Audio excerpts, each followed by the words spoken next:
रोशनपुरा गांव में एक गरीब बूढ़ी अम्मा रहा करती थी। अम्मा की एक पोती थी सोनी। सोनी बहुत तेज, होशियार और समझदार थी। बूढ़ी अम्मा सब्जियां बेचा करती और सोनी उनकी मदद किया करती थी।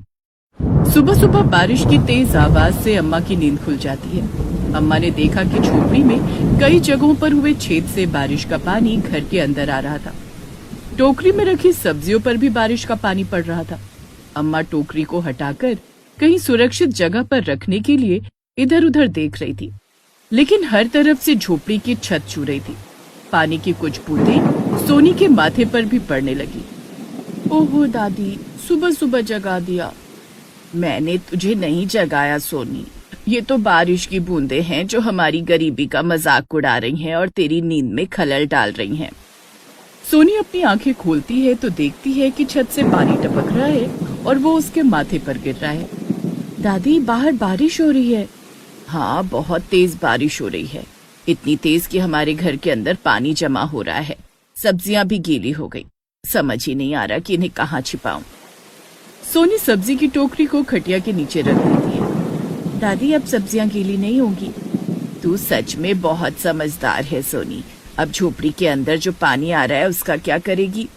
सोनी ने झोपड़ी के अंदर आने वाले बरसात के पानी को रोकने के लिए हर जगह बर्तन रख दिए। उसने कहीं कढ़ाई, कहीं पतीला और कहीं बाल्टी रखकर झोपड़ी में अंदर पानी को आने से रोक लिया। लेकिन थोड़ी देर में बारिश और तेज होने लगी। बर्तन बहुत जल्दी पानी से भर गए। सोनी ने पानी को घर से बाहर फेंका और फिर से झोपड़ी में जगह जगह बर्तन रख दिए। काफी वक्त गुजर जाने के बाद लगता है आज बारिश नहीं रुकेगी। बरसात में सब्जियां बेचने भी नहीं जा सकती। सब्जियां नहीं बिकी तो सड़ जाएंगी। दादी, सारा दिन निकल गया, आज तो घर में खाना भी नहीं बना। चूल्हे के ऊपर भी छत टपक रही है। हमारे पास बारिश के रुकने का इंतजार करने के अलावा और कोई रास्ता नहीं है।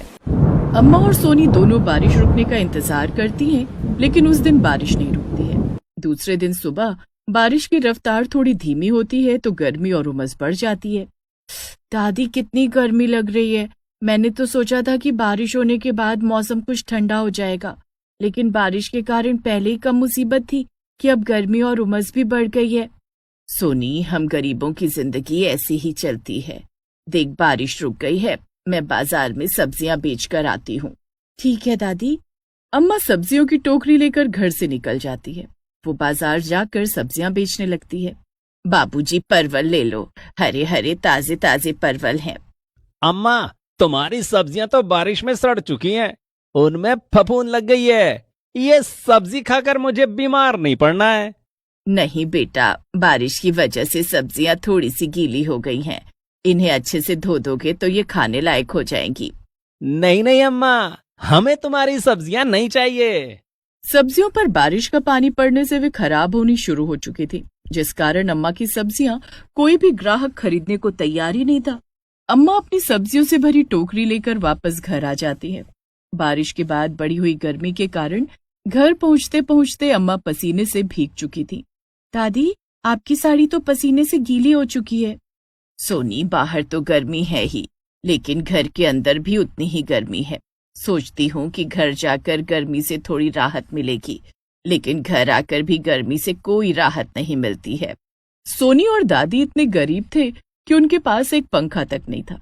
सोनी एक अखबार के टुकड़े से दादी को पंखा करने लगती है।